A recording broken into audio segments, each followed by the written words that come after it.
Step into the world of power, loyalty, and luck. I'm gonna make him an offer he can't refuse. With family, cannolis, and spins mean everything. Now, you wanna get mixed up in the family business. Introducing The Godfather at ChumbaCasino.com. Test your luck in the shadowy world of The Godfather slot. Someday, I will call upon you to do a service for me. Play The Godfather now at ChumbaCasino.com. Welcome to the family. No purchase necessary. VGW Group. Void where prohibited by law. 21 plus. Terms and conditions apply. CBS Radio Mystery Theater presents...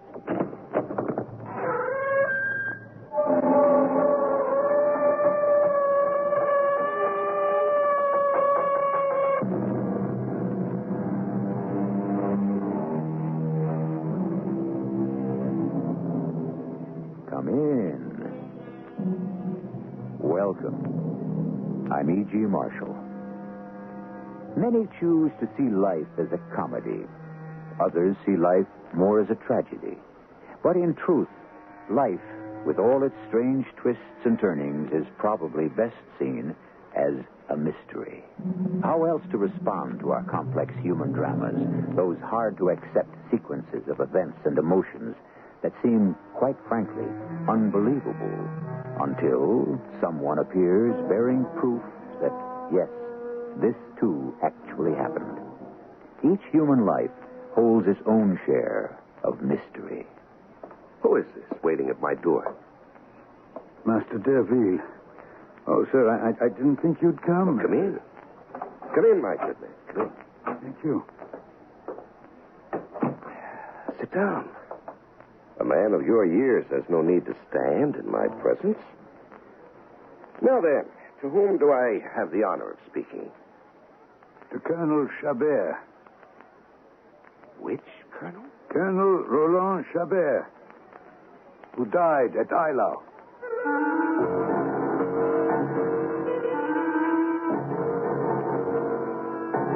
Our mystery drama, The Colonel Chabert, was adapted from the Honoré de Balzac classic, especially for the Mystery Theater by Karen Thorson, and stars Alexander Scourby.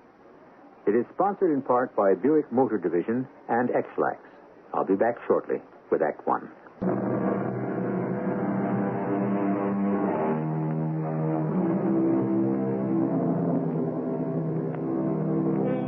One day in the spring of 1833, French writer Honoré de Balzac burst into his sister's home with the words, "Salute me. I am well on the way to becoming a genius." Balzac was not terribly far from the truth. The last 2 decades of his life saw the creation of the human comedy, a world-famous work comprising dozens of short stories and novels about life as he knew it in 19th century France. The Colonel Chabert was originally written by Balzac in 1832, just 1 year before his pronouncement of genius. Now, listen, old man. Master Deville won't receive anyone unannounced. But if you'll just give me an idea of I'll tell my tale only to the lawyer himself. This is my 5th visit to this office. I will keep returning until Master Deville is ready to see me. As Master Deville's assistant, it is my job to screen his visitors and to make sure his clients are the kind who pay bills. I have always paid my bills, sir. And as the master will learn from my tale, the fortune due me will be more than ample. Fortune? You hardly looked. I don't know why I'm wasting my time on you. The master's not even here. He's home taking a nap. He does his real work at midnight. But here in the office? At midnight? From 1 to 4 in the morning. It's the only time of the day when he can find peace and quiet. Very well. I will come back tonight. Good day, sir. You what? You'll do nothing of the kind. Master can't...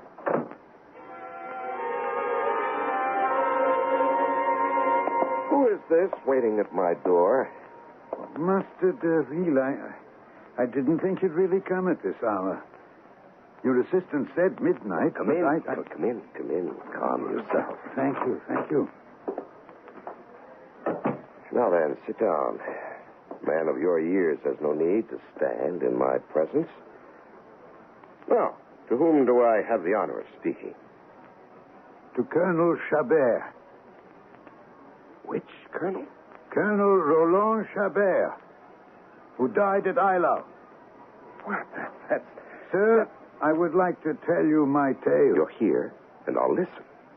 I simply ask you to be brief. Very well, sir. Perhaps you know that I commanded a regiment at Eylau. I was the central figure in the famous cavalry charge that won us the battle. Unfortunately for me, however, that charge also lost me my life. Well, we managed to drive a wedge through the Russian front line. But then I found that the Russians had closed in behind us. In order to return to our emperor, we had to disperse them all over again. I led us straight into the thick of the enemy cavalry. 2 Russian officers, 2 near giants, both attacked me at once. One of them dealt me a saber blow that threw me off my horse, to be trampled by my own charging men. 1,500 of them. Now, I'd fallen in full view of everyone. And when they hauled my body from its pile of dead soldiers and horses, it was only to declare me dead just as quickly. A simple formality. No one bothered to feel the pulse of a man whose head was covered in blood, and whose body had just borne the weight of 1,500 horses. Yes. Do you know, sir, that I am the lawyer for the Countess Ferrol, widow of the Colonel Chabert? My wife, yes, sir, I do. That is why I decided I would have to find you. But hear my story. My wounds must have thrown me into a state of shock not unlike catalepsy, leaving me unconscious throughout my removal from the battlefield and my subsequent burial. When I finally came to myself, I was in a position, in an atmosphere which I'm hard put to describe. The little air I had to breathe was putrid. I wanted to move. I found no space. I opened my eyes and saw nothing. I suddenly understood where I was and realized that there I would die. By raising my hands, by feeling around in the dark, I found a space between my head and the surrounding cadavers. You see, the haste with which we were all thrown into one grave had somehow wedged 2 of the corpses in almost upright, leaning one on the other, and forming a sort of shelter just above me. And then, feeling further, I came upon a bodiless limb, an arm somehow sliced off in the battle. And this bone of Hercules is what actually saved me. You see, I used that arm as a lever. And with each displaced cadaver, I gained a bit more air with which to fuel my struggle. And then finally, I saw daylight. And almost fainted dead away from the shock. Now, the pain gave me the strength to cry out over and over again. Help! Help me! Someone help me! I'm under here! Help me! Finally, one brave woman, whose curiosity got the better of her, came close enough to discover that my head, looking much like some lonely cabbage or mushroom, actually rested on top of a living man's body. She went for her husband, and the 2 of them unearthed me, took me to their home. For 6 months, I hung somewhere between life and death. They turned me over to the hospital in Heilsberg, where one morning I awoke from my stupor and remembered my name. I can remember telling them now. I am the Colonel Chabert. Yes, I am the Colonel... No, you don't understand. I know I am. They laughed. They'd retrieved me from a field, naked, without uniform, papers, or memory. And 6 months later, I suddenly claimed I was a colonel. They thought it was just more delirium. Finally, however, my doctor began to believe me, and he took the trouble to have that good couple who saved me sign papers attesting to my strange rescue. He also notarized his own official opinion. But now, Master Deville, I must confess that I have none of those papers. The war returned to Heilsberg. I was put away as a crazy man, 2 years in the mental institution in Stuttgart. As time went on, I actually became convinced of the impossibility of my own adventure. I became resigned. I no longer insisted on being called by my name. And then, lo and behold, one day, they set me free. Free with a small sum of money and the hope of seeing Paris again. Well, your tale makes me wonder if I'm not dreaming. Master Deville, you are the first man, the very first, to listen to me with any patience at all. No lawyer in France or in Germany has been willing to advance the 10 gold pieces necessary to obtain my papers from Heilsberg, without which I can begin no prosecution. Oh, wait 1 minute.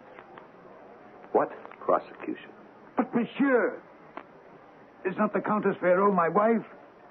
She holds all of our properties, and at least 30,000 francs of back salary due me, and refuses to advance me a penny. Well, you know, certainly, that the Countess has remarried, given birth to 2 heirs. I know, and it's of no help to my argument, yes.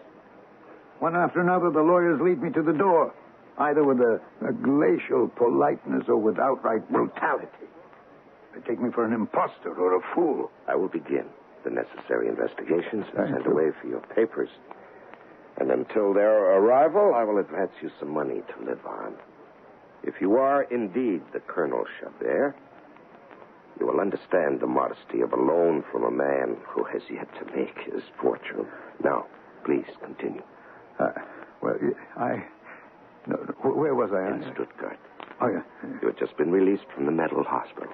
Yes. I sent letters. I left addresses. I returned to post offices time and again, but no answers, no letters, no money.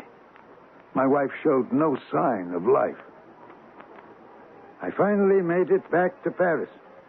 Are you sure she knows you exist? Oh, she knows. She has letters that I've delivered myself. But she no longer loves me. She owes her fortune, her life's happiness, all to me, won't even extend me a courtesy.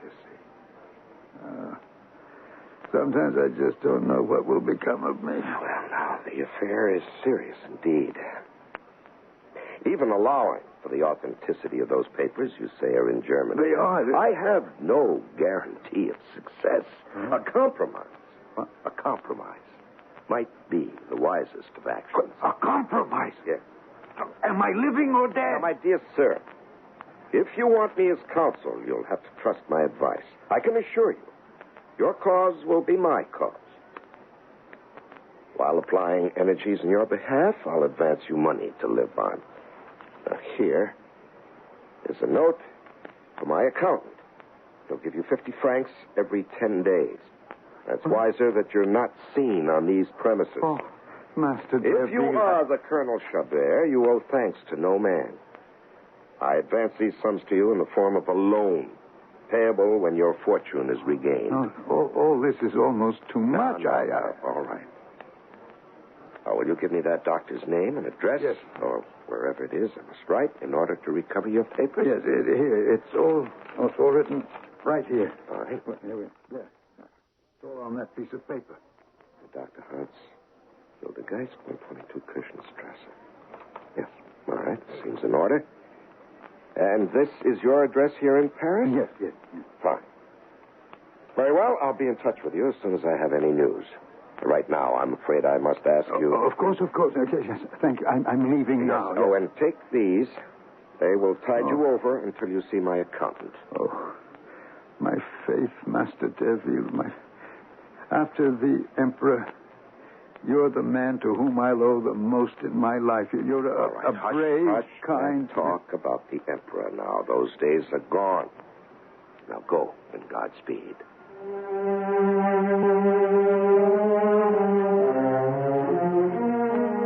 A strange tale, almost incredible by anyone's standards. And yet Master Deville has chosen to believe it, or at least to pity the old man enough to advance him something to live on. Do you believe the old soldier is really Colonel Chabert? You'll have to wait for Act 2 for a closer look at the truth. We'll be back in just a few moments.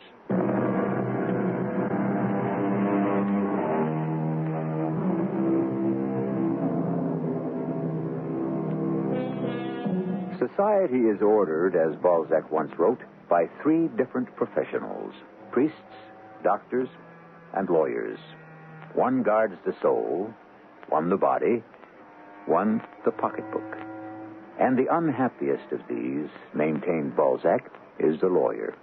Win or lose, our poor lawyers are constant witness to the falsehoods and dishonesties, the baseness of human nature. It is a rare lawyer who can maintain his faith in innate human goodness, who can claim that there is hope for mankind. Master Deville, with his generosity to our would-be colonel, seems to be one of the few. But is he?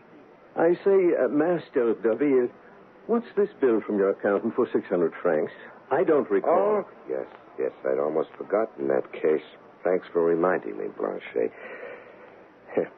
May have cost me 25 pieces of gold, but even if it has, I'll never weep for my money. One night, some weeks back, I found an old man waiting. What? He actually came, then? The old derelict with the scar on his forehead? Well, I'm glad he came. That old man's story brought the whole war to life for me. His tale would be with me for a long time. An old soldier, was he? And you've been lending him money. Yes, well, I may have been royally duped, but 600 francs isn't too much to pay for the memory. Oh, there's more mail, sir. A large packet from Germany. Germany? Oh, that must be what I've been waiting for. It's been 6 weeks since I set off with it. Well, yes. Oh, I wasn't fooled after all. He is the Colonel Chabert. The Colonel Chabert? But he's a war hero. He died. Yes, so most people believe, but the old man is alive. Blanchet, you saw him. Now, I have the proof. Chabert. Wasn't it his wife who managed to liquidate all of their possessions after his death for some ridiculous sum and then buy them all back for a song in her own name? Why, she's your client now. Not that we see very much of her around here. Yes, that's the one. She doesn't spend much time around here because all her dirty work is done through her accountant, Delbec. But if the colonel still lives, then she's illegally married. Yes, and stands to lose a pretty penny if discovered. Well, I must go see the colonel. He's been waiting 10 years for this news.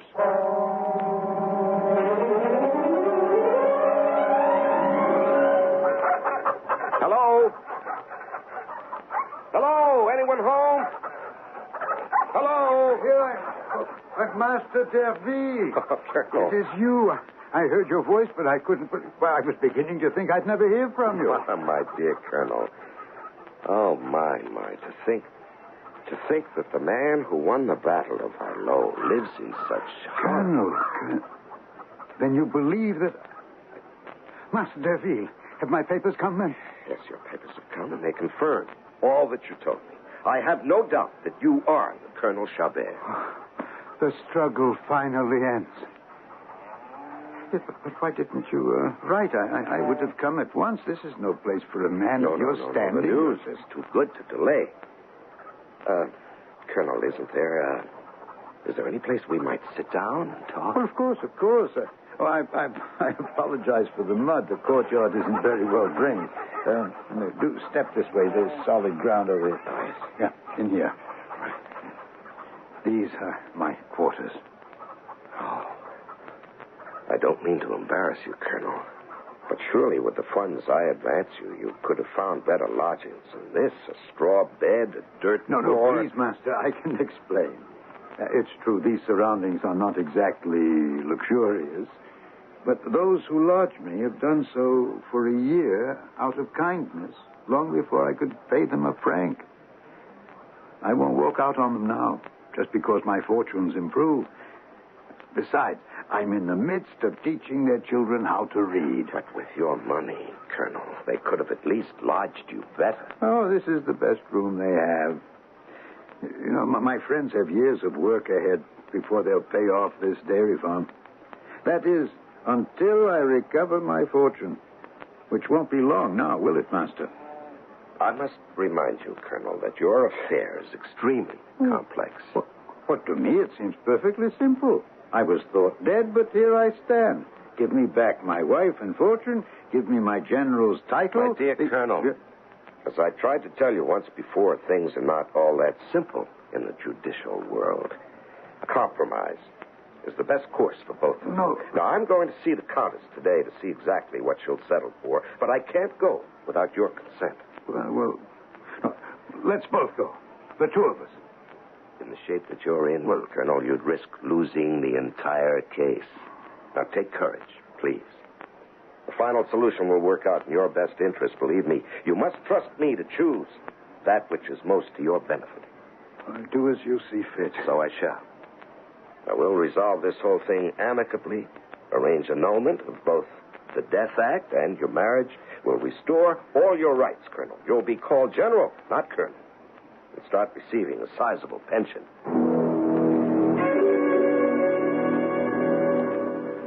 Well, Master, did you see him? Oh, yes, I saw him, all right, living in conditions you wouldn't believe. Well, I guess an old soldier is used to rough betting. Anyway, no time to talk. I'm off to see the Countess Ferrot. To see the Countess? Yes.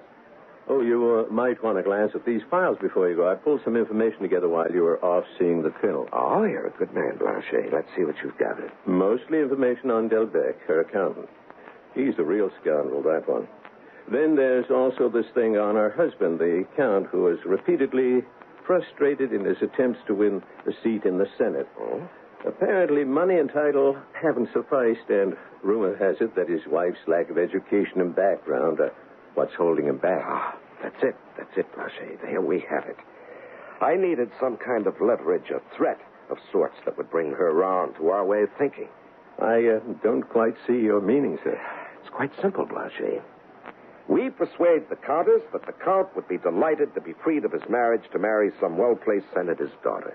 It won't take her long to deduce that the Count will have just that opportunity if she doesn't arrive at some kind of a settlement with our poor old Colonel. Ah, Master Deville. The workings of a fine legal mind are a thing of beauty indeed. Do come in, Master Deville. The maid announced your arrival. How nice of you to drop by. Can I offer you a cup of tea? Thank you, Countess, but no thank you. I'm here on rather serious business. Oh, dear, what a shame. The Count is not in this morning. There's no shame at all, Madame. I have no wish for his company. I know through Delbecq that you prefer to handle your affairs on your own without bothering your husband. Well, then I shall summon Delbecq. You may not even want his company. Now, listen, just one moment, please. One sentence should be enough to clarify matters. Colonel Chabert lives. Is it with such inelegant jokes that you expect to clarify matters? Madame, you seem to ignore the dangers in store for you. You believe my first husband can rise from the dead? I have Napoleon's witness that he died and was buried in Germany. I'll contest anyone who tries to prove otherwise. Madame, I can tell you that proof exists. Since you are obviously the lawyer for this imposter Chabert, allow me the pleasure... Madame, I am still, at this moment, your lawyer as well. But do you actually believe I care to lose a client as valuable as yourself? But since you don't care to listen... Speak, Master Deville. I'll listen. Thank you. Your fortune comes from the Colonel, and yet you rebuff him. Your fortune is enormous, and yet you let him go begging. Don't you think that the judge's opinion The of that... judges will side with me because of my children. Anyway, what obligation have I, financial or otherwise, to a man I've been told is dead? One never knows how the law will decide, Madame. You may come out of this as a bigamist. And worse, you may discover an adversary whom you don't yet suspect. A new adversary? And who could that be? The Count Ferrand, madame. My husband. The Count has too great a respect and affection for me to ever... Madame, were he to learn that his marriage stood a chance of being annulled and that his wife might well be judged criminal, if not by the law, at least in public opinion... He would defend me. No, madame. And why not? Perhaps because he'd rather marry the daughter of some well-placed senator, whose seat would eventually go to the son-in-law. What regrets could he harbor, moreover, since by such an act he'd be returning the wife of a grand old war hero to his rightful... Enough! I'll never have another lawyer but you. What must I do? Settle, madame. One question, Deville. Yes. Does the Colonel still love me? I don't believe it could be otherwise, madame. I await your orders to know whether you wish to sign the papers in your own home or to negotiate in my offices. I'll come to your offices.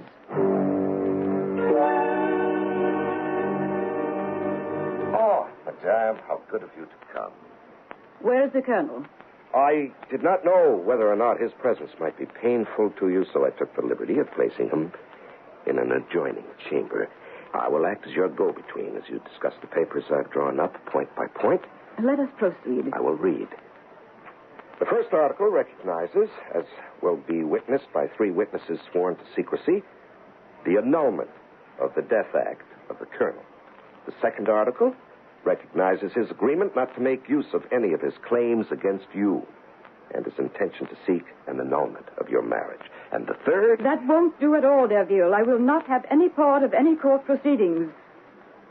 You know perfectly well that the public would get wind of... And the third article, madame, guarantees a yearly rent of 24,000 francs to be delivered to him. But that's far too expensive.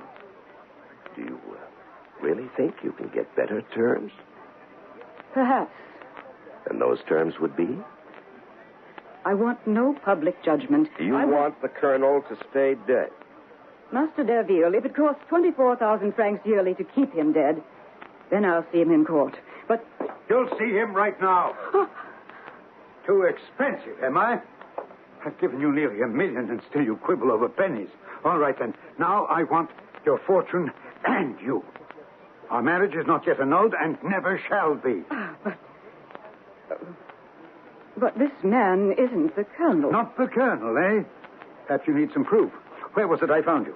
On the sidewalks of the Palais Royal. Doing what? You were working, as I recall, for a Madame... With your leave, Master Deville, I must depart. I did not come here to listen to such horrors. Nerve of that woman. I gathered her up out of the gutter and gave her... She'd have known better than to trust in appearances. She's hard. Are you quite pleased with your actions, Colonel? You may have set our negotiations back permanently. I warned you to leave this to me. I'll kill her. Don't be a fool. You'd be snapped up and guillotined in an instant. I'd better leave the mending of your blunders to me. Now, please, go home and sit patiently until I send for you.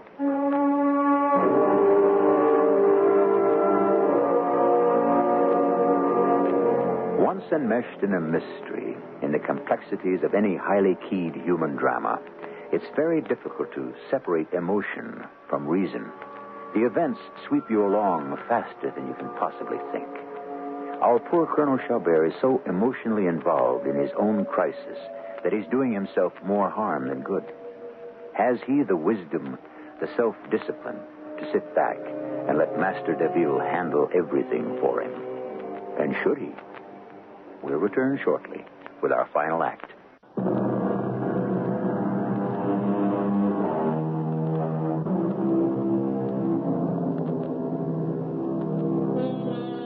Our principal characters have now met with each other for the first time and have ricocheted apart almost immediately. It is now up to Master Deville, our untiring lawyer, to reconcile his two emotionally volatile clients. Deville hasn't reckoned, however, on one other possibility, that the Countess may prefer to negotiate on her own and do without Deville altogether. Colonel Chabert. Come. What? Please, monsieur. What? Where? Well, who is this? Come where? Here. Get into the carriage, won't you?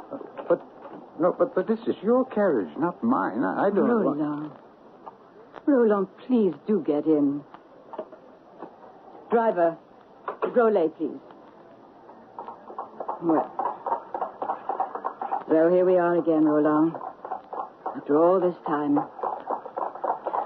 A bit better than the lawyer's office, wouldn't you say? Madame, I'm afraid Look, I just don't understand. You denied it was I back there with Deville. Roland, how could you ever doubt that I know you? After all we shared. Oh, Rosine, your words hold the only balm that could soothe all my miseries. My dear Roland, how could it ever be otherwise? Don't you see what it cost me to act out such a falsehood for strangers? Why bring a lawyer into this? Why expose ourselves to an insensitive public? You think me hard-hearted, indifferent, when all it is an attempt to save face. No, but you were indifferent to me, to my letters. How could I believe you were alive? Yes, I received letters from you. But months, years after the battle, when you were supposed to have died. I was sure they were a trick of some imposter. I had to think that. If only because of my new marriage. My children. Can you blame me? No, Rosine, I can't. I blame myself for being so stupid, for not foreseeing the possibility that you'd have married again. I was so sure you'd be overjoyed to find me alive. But Rosine, where are we headed? To my country house near Groslay. Oh? We'll have some peace there. We'll have time to think over exactly what path we should take. Now, don't think I hope to escape my duties. Oh, no, Roland. I simply hope to keep out the public, to maintain the dignity of our name. I want to decide with you, beside you, what is right for us both. After all, my first duty is to you, my first husband. Ah, Rosine. I place my fate in your hands. I trust in what I know to be your good nature. You decide what we must do. But keep one last detail in mind. When fate chose to make me a widow, I was not yet a mother. Then the dead are wrong to return? Oh, no, my dear Roland, no. I'm just reminding you of my children. Telling you that things are different than they were when you left. Rosine, I'm not so indelicate as to force a woman to pretend love where it no longer exists. Then you will help me. Oh, Roland, how will I ever... Oh. But never mind. We'll face all of that later.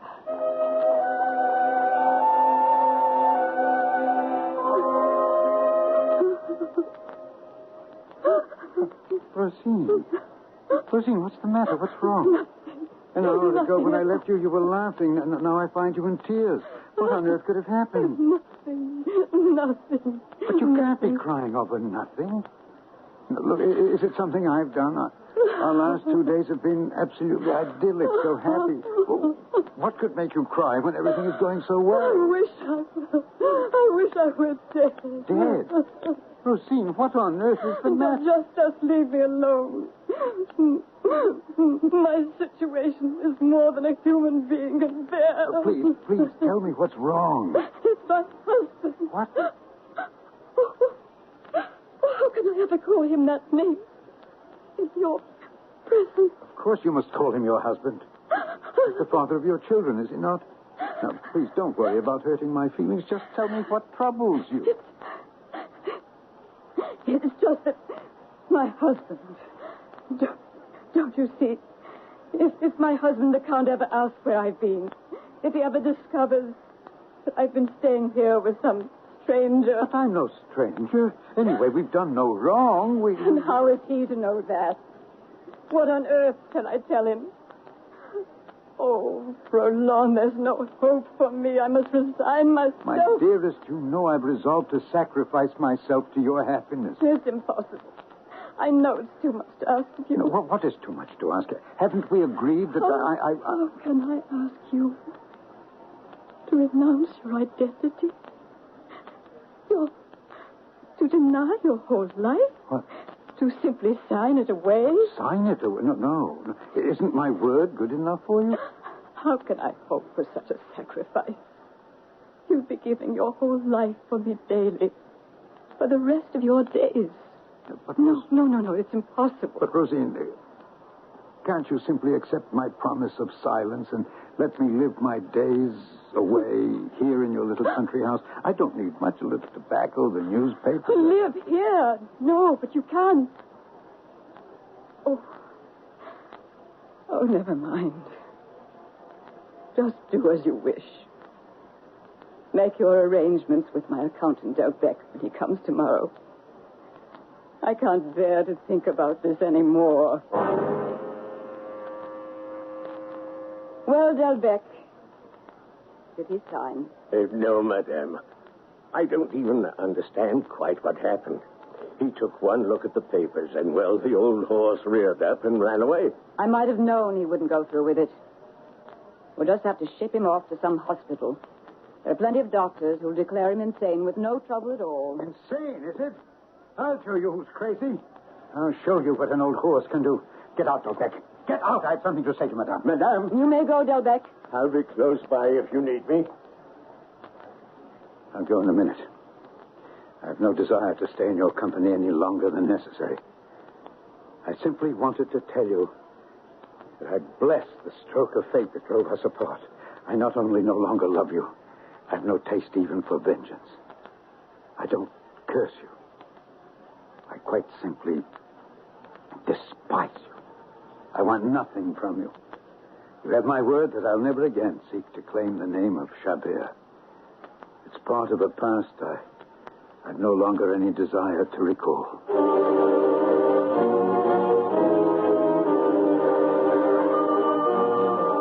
Roland, there's a lawyer to see you. Room 7. A lawyer? I've asked for no lawyer.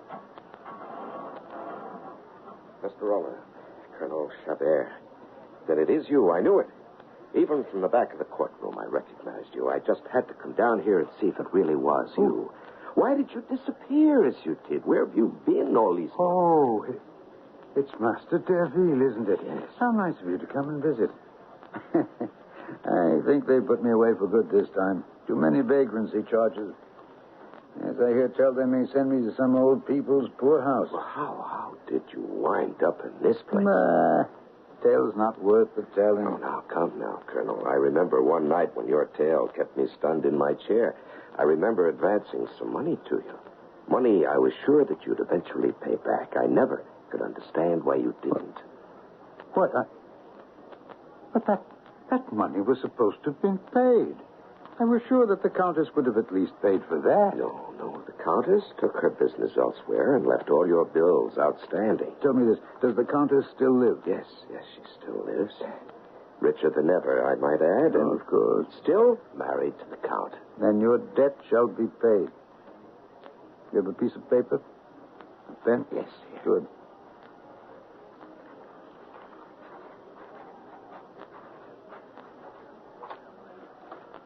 Here. Deliver this to the Countess, and you'll be paid. I swore never to claim the name of Chabert again, but an unpaid debt to a man of your stature is far worse than breaking my word to that woman.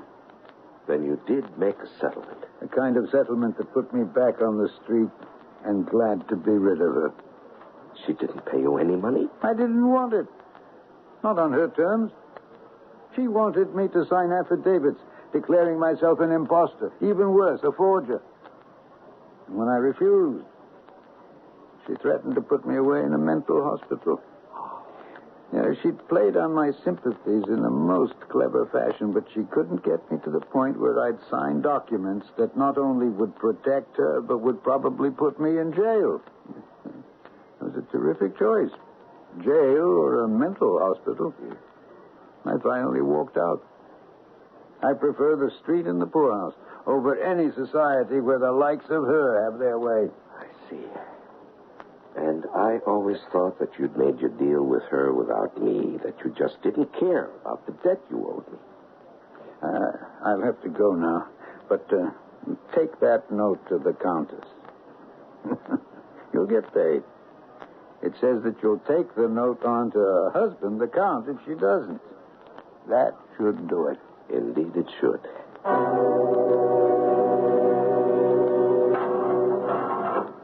Oh, Master Deville. I figured it had to be you, but why... Read this. What? Well, this is a guaranteed income of 25,000 francs a year. In whose name? It's for Monsieur Roland. Signed by the Countess Perrault. Yes. I did a little lawyering when I went to see the Countess with your note. She was so moved by my arguments that she not only paid my bill, she also agreed to this little stipend for you. I hope you don't mind. Mind? I'll never thank you enough. How shall I ever know how to spend it? Well, I'm sure you'll find a way. I just couldn't live with the idea of such a noble fellow going off to the poorhouse. Oh, I know what I can do with the money. My friends with the dairy farm. They lost it because they couldn't pay the mortgage. I'll buy it back for them. Would you handle the legal papers? Of course. You know, I spent 14 years trying to rise from the dead and finally stopped trying. And now you brought me back to life overnight. Deville, there is justice after all.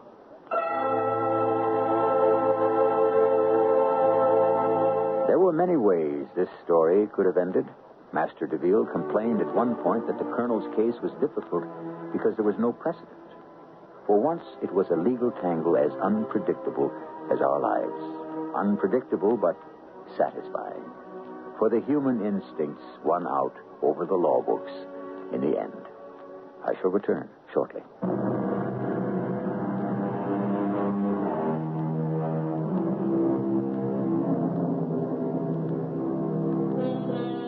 Balzac himself, as a matter of fact, chose to end the Colonel's story slightly differently. Deville and the Colonel did indeed meet up in prison by accident, and the Colonel did give Deville a note for the Countess. Deville, however, according to Balzac, did no more than redeem his own debt and did nothing further to help the poor Colonel. We hope you appreciate our little twist of the story. After all, happy endings do happen sometime, even in real life. Our cast included Alexander Scourby, Laurie March, Larry Haynes, and Dan Ocko. The entire production was under the direction of Hyman Brown. And now, a preview of our next tale. Am I to believe what you have just told me? That you have joined the enemy? I've been struggling with my conscience for weeks. My sympathies, Mother, are with the North. Then we'll just have to get along without you. Parker, you're a traitor to your country. And a traitor to your loved ones. You must do what you conceive to be your duty. But your father and I taught you. It's been our way of living, always. But I never for a moment dreamed... I'm not ashamed of my decision. Don't try to make me, please. I understand. Now, I would be most grateful if you would leave this house. At once. Wish me well, Mother. I can't do that, Parker. Not to the enemy of my country. Not to a stranger. Radio Mystery Theater was sponsored in part by True Value Hardware Stores. This is E.G. Marshall inviting you to return to our Mystery Theater for another adventure in the macabre. Until next time, pleasant dreams.